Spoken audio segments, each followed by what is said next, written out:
ठीक है, अभी क्या कर रही हूँ, अब जो ना चैप्टर नंबर 16 करूँगी। इसमें क्या है, इसमें जो ना वो मैं गाइडेंस पढ़ूँगी, लेकिन ना ये जो ना सिर्फ जो ना नाम लिखे हुए हैं उसको जो ना एक्सप्लेन कर दी जाऊँगी, जो कि गाइडेंस या फिर पढ़ लिएगा। ठीक है, लिम्फेटिक चैनल की पहले डेफिनेशन पढ़ूँगी। लिम्फेटिक चैनल होता क्या है, ये नेटवर्क्स होते हैं चैनल्स के थ्रू आउट द बॉडी, जो कि हेल्प करते हैं जो ब्लड वेसल्स में से जो ब्लड जो ना लीक होता है ना, वो जो ना वापस जाता है ब्लड में, किसके थ्रू, लिम्फेटिक चैनल्स के थ्रू।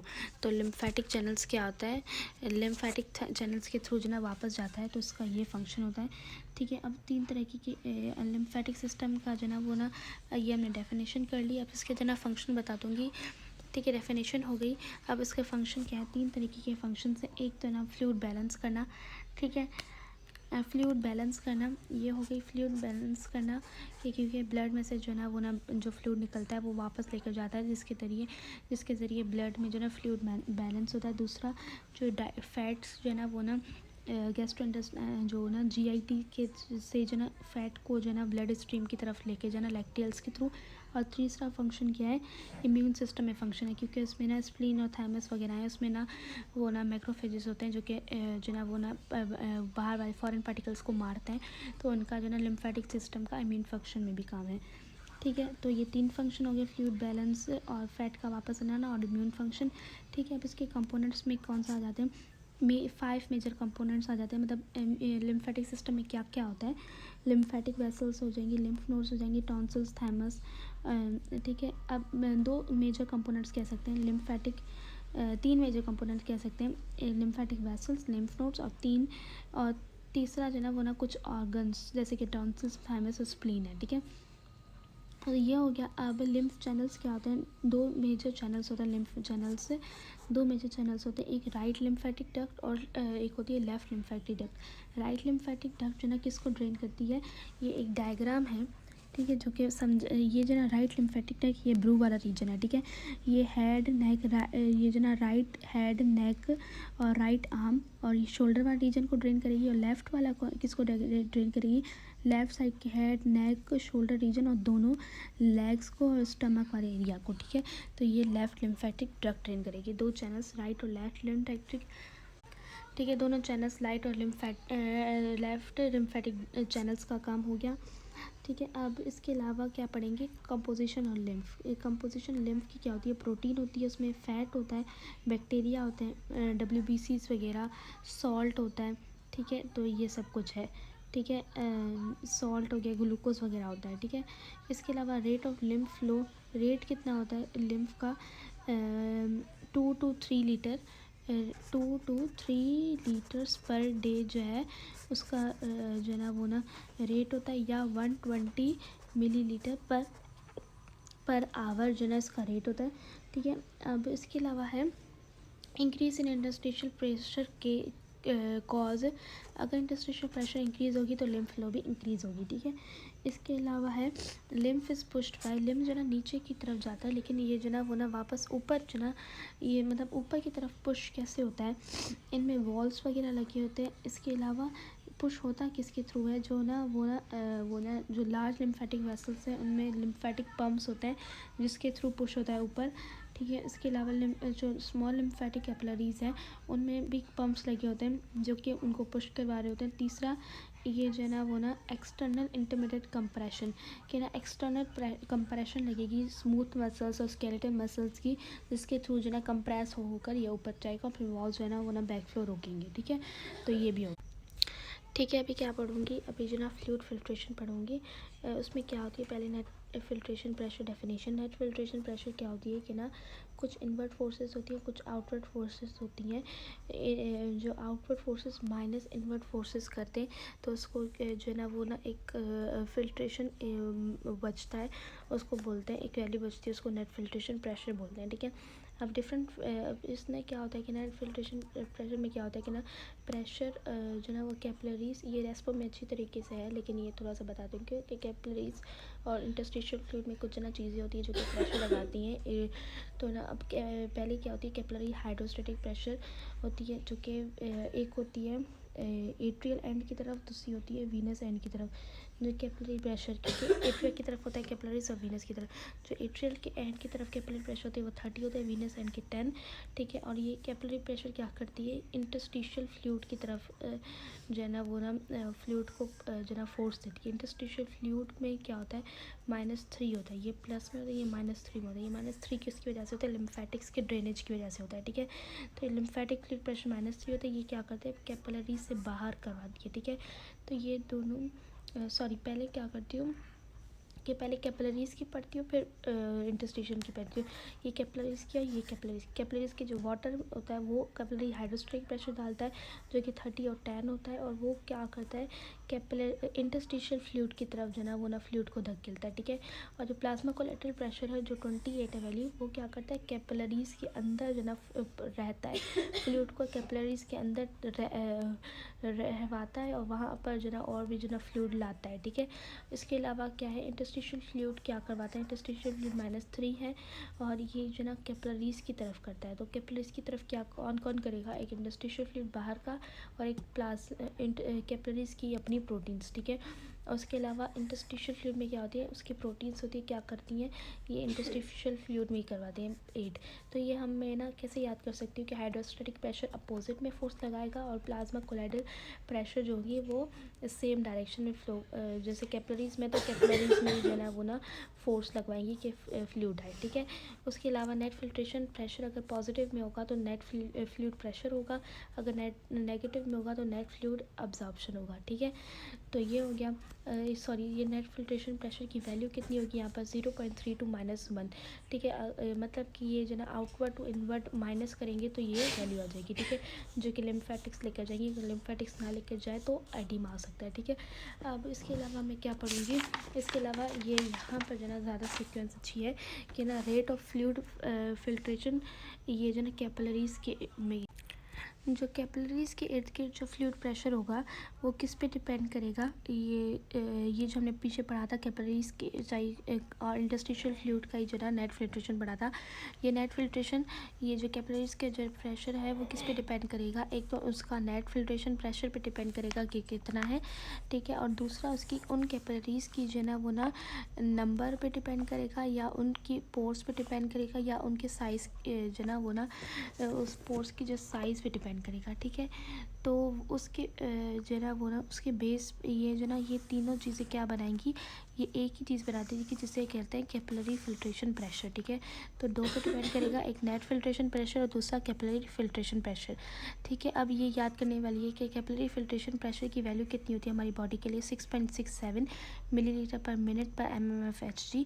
ये क्यों ये वैल्यू ये क्यों आया है कि ना ये ना कैपिलरी फिल्ट्रेशन का ये जो हमने ना ये हमने पढ़ा कि रेट किस पे डिपेंड करेगा, नेट फिल्ट्रेशन प्रेशर और कैपिलरी प्रेशर, ये दोनों मल्टीप्लाई कर देंगे। अगर कैपिलरी फिल्ट्रेशन निकालनी हो तो नेट फिल्ट्रेशन को जो है ना वो रेट फिल्ट्रेशन को, क्योंकि ये अब ये जो ना इक्वल के एस साइड है तो उसको डिवाइड कर देंगे कैपिलरी नेट फिल्ट्रेशन के साथ रेट को, तो ये जो है ना वो ना ऐसे डिवाइड होकर ये फार्मूला मिल जाएगा कैपिलरी फिल्ट्रेशन का, और ये वैल्यू क्या आ जाएगी, ये जो याद करनी है 6.67 मिलीलीटर पर मिनट पर mmFHg, ये याद करनी, ठीक है। अब कंसंट्रेशन ये भी थोड़ा सा याद कर सकती हूँ कि ये जो ना वो ना फिल्ट्रेशन प्रेशर अगर बढ़ता है या ये फिल्ट्रेशन प्रेशर जो ना वो ना ज़्यादा होगा जिसकी वजह से प्रोटीन्स फिल्टर आउट होंगी, तो मसल में कितनी अगर ज़्यादा प्रोटीन्स बाहर होंगी मतलब नेट फिल्ट्रेशन प्रेशर ज़्यादा है तो मसल्स में कितनी प्रोटीन्स बाहर होती है 1.5 ग्राम पर डेसीलीटर, और लिवर में कितनी प्रोटीन्स बाहर होती है 6 ग्राम पर डेसीलीटर, मतलब उसका नेट फिल्ट्रेशन प्रेशर ज़्यादा होता है, ठीक है। अब उसके बाद ये जो मैं पढ़ा था ना कैपिलरी फिल्ट्रेशन प्रेशर, उसमें जो ना वो ना पोर्स की बात आई थी, तो कैपिलरी के पोर्स पढ़ूंगी। पोर्स कैपिलरी में कौन कौन से होते हैं, पोर्स इन कैपिलरी स्लिट होती है, कैविला होते हैं और वेसिकुलर होते हैं, ठीक है। स्लिट पोर्स बहुत से स्मॉल मॉलिक्यूल्स को पास करवाती है, ठीक है। और कैविला क्या होता है, कैविला जो कि ना लार्ज मॉलिक्यूल्स को पास करवाते हैं इंडोसाइटोसिस के ज़रिए, मतलब उसके जो ना वो ना कैविला अंदर आएगी चीज़, कैविला इसके घूम जाएगी और एक जो ना वेसिकल बना देगी और उसको ट्रांसपोर्ट करने में हेल्प करेगी। वेसिकुलर चैनल्स भी जो ना वही जो ना वो ना वेसिकल्स बनाएंगी, ठीक है, लेकिन कैविला से छोटे होंगे, ठीक है। ये भी कैविला से रिलेटेड ही है, ठीक है। अब कैविला किससे बना होगा, कैविलिन प्रोटीन से बने होंगे, ठीक है। अब ये किसके थ्रू ट्रांसपोर्ट कराएगी, ये ट्रांससाइटोसिस करवाएगी, ट्रांससाइटोसिस। अब कुछ पोर्स, स्पेशल पोर्स, एक तो ये पोर्स पढ़ लिए कैपिलरी मेम्ब्रेन में, दूसरे कुछ स्पेशल पोर्स होते हैं सर्टेन ऑर्गन्स में, जैसे कि ब्रेन में टाइट जंक्शन वाले पोर्स होते हैं ताकि कुछ ज़्यादा मॉलिक्यूल्स है ना वो ना पास ना कर सकें। लेवर में भी बहुत ज़्यादा वाइड ओपन पोर्स होते हैं ताकि ज़्यादा मॉलिक्यूल पास हो सके क्योंकि वहाँ से बहुत ज़्यादा ट्रांसपोर्ट होती है। तीसरा, किडनी के जो ना पोर्स को क्या बोलते हैं, ओवल विंडो पोर्स बोलते हैं, जिनको बोलते हैं फेनेस्ट्रा। ठीक है, तो इसकी जो ना वो ना ओवल विंडो पोर्स को बोलते हैं फेनेस्ट्रा, जिससे बहुत ज़्यादा स्मॉल मॉलिक्यूल्स पास होते हैं। ठीक है, क्योंकि वहाँ से एब्जॉर्प्शन वगैरह होती है। उसके बाद क्या पढ़ेंगे, उसके बाद पढ़ेंगे माइक्रो सर्कुलेशन क्या होती है। माइक्रो सर्कुलेशन होती है कि स्मॉल जना वेसल्स से जना वो ना ट्रांसपोर्ट करवाना, तो ना माइक्रो सर्कुलेशन करवाती है। ठीक है, इससे क्या होता है कि ना न्यूट्रिएंट्स वगैरह जो ना वो ना स्मॉल वेसल से ट्रांसपोर्ट होती हैं। अब ये स्मॉल वेसल्स कौन कौन सी आ जाएंगी, जैसे कि आर्ट्रियोल्स है। ठीक है, आर्ट्रियोल्स है, उसके बाद आर्ट्रियोल्स हैं, मेटा आर्ट्रियोल्स हैं।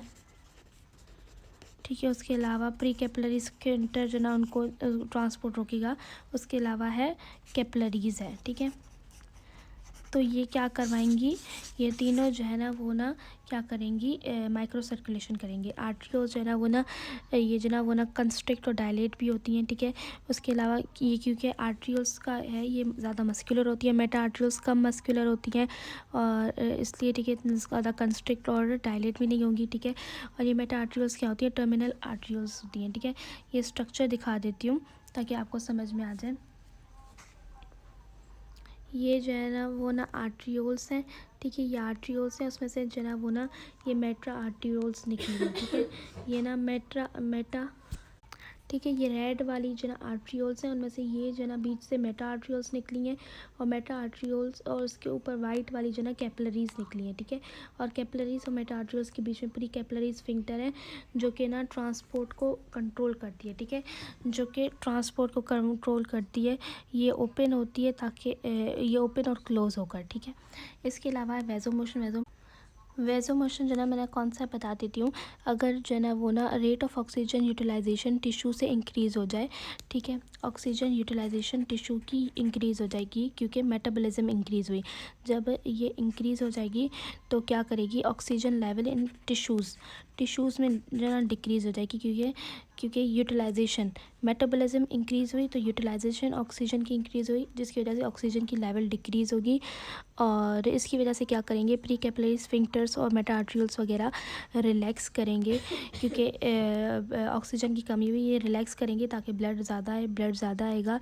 ठीक है, तो ये जो ना वो ना ये जो ना वो ना मतलब ये जो ना वो ना प्री कैपिलरी स्फिंक्टर्स वगैरह इनको ये जो ना वो ना इम्पल्स मिलेगा कि वो रिलैक्स हो जाए क्योंकि ऑक्सीजन जो है कम है। ठीक है, अगर ऑक्सीजन मेटाबॉलिज्म कम हो रही है तो ऑक्सीजन ज़्यादा वहाँ पर पड़ेगा, जिसकी वजह से ये जो ना वो ना कंट्रैक्ट होंगे और जो ना ऑक्सीजन का जो ना ब्लड फ्लो कम हो जाएगी और ऑक्सीजन कम जो ना वो ना मतलब ये जो ना वो ना ब्लड फ्लो कम होगी और ऑक्सीजन कम सप्लाई होगी क्योंकि पहले ही ऑक्सीजन बहुत बड़ी है।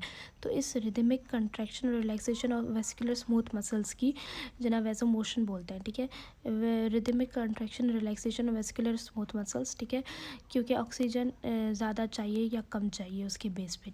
ठीक है, उसके बाद क्या पढ़ेंगे, इंटरस्टिशियल फ्लूइड के बारे में पढ़ेंगे। पहले इंटरस्टिशियम क्या होती हैं, इंटरस्टिशियम जो है स्पेसेस होती हैं बिटवीन बॉडी सेल्स, स्पेसेस जो होता है इंटरस्टिशियम कहलाती हैं। इंटरस्टिशियल फ्लूइड क्या होता है, उन स्पेसेस में जो फ्लूइड मौजूद होता है उसे इंटरस्टिशियल फ्लूइड बोलते हैं। अब वो फ्लूइड में सॉलिड भी होता है और लिक्विड भी होता है। सॉलिड में क्या आती है, सॉलिड में कोलेजन फाइबर्स आती हैं और प्रोटीग्लाइकन फिलामेंट्स आती हैं। ठीक है, और इसके अलावा लिक्विड में क्या आती है, लिक्विड में जो है ना वो ना फ्लूइड आ जाता है। ठीक है, जो कि कैपिलरीज में से निकलता है और वो फ्लूइड में क्या होती है, प्रोटीन्स नहीं होती, इसलिए प्लाज्मा वाला फ्लूइड होता है माइनस प्रोटीन, क्योंकि प्रोटीन निकल ही नहीं पाती है कैपिलरी से, वो बहुत बड़ी होती है। ठीक है, तो सॉलिड हो गया, लिक्विड हो गया।